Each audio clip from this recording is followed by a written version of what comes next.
So for the final 3 logos that we had for the city, there was 3, I think, strong concepts, and I think it was good to get down to these final 3 because they represented, I think, 3 distinct ways of moving forward.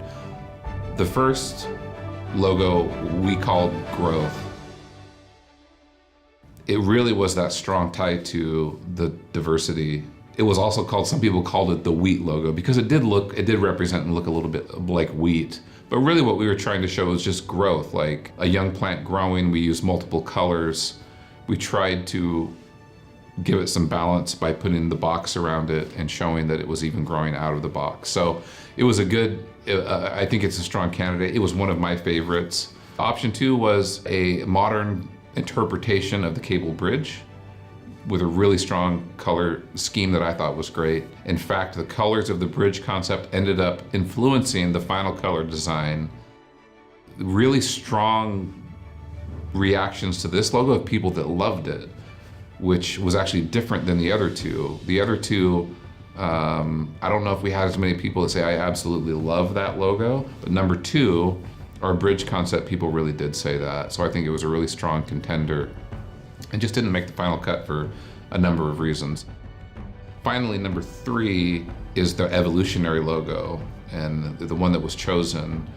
And the evolutionary logo, also called the shield logo, was really inspired by the current logo, which the city has had for a number of years, dating back to the 50s or 60s.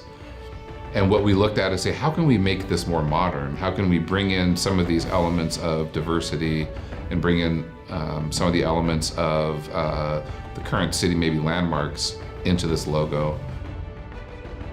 Those were the 3 concepts. I think the 3rd concept, the ultimate winner, is the evolutionary or the shield concept. And I think it was a winner because of that, like, blending the old with the new. And I think everybody was really comfortable with that. And ultimately, I think it's going to be a great mark for them moving forward.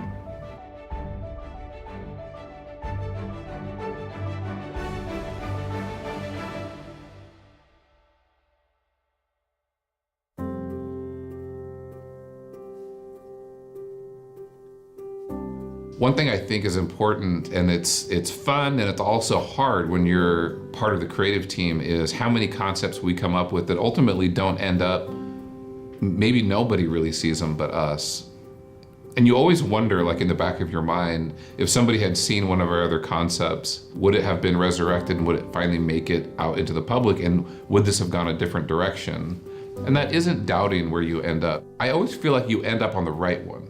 And I don't feel like the right one is always the most creative or always the most artistic or always the most, even not necessarily the one that we put the most time into. I don't think that's always how it ends up. Sometimes it's just the one that's right. For whatever reason, it's right, and it makes a lot of sense, and because of that, it's the one that we choose. But behind the scenes, there's this creative process that you always feel like it's left out, that nobody sees, that is like all of these great designs, and they're perfect, and we see them and we think they're perfect, every one of them, but you end up literally throwing them in the trash can during one of the meetings where you have to make decisions and you have to push some of these designs aside, knowing that they'll never make it to the final round. And so that part is interesting as you go through it, that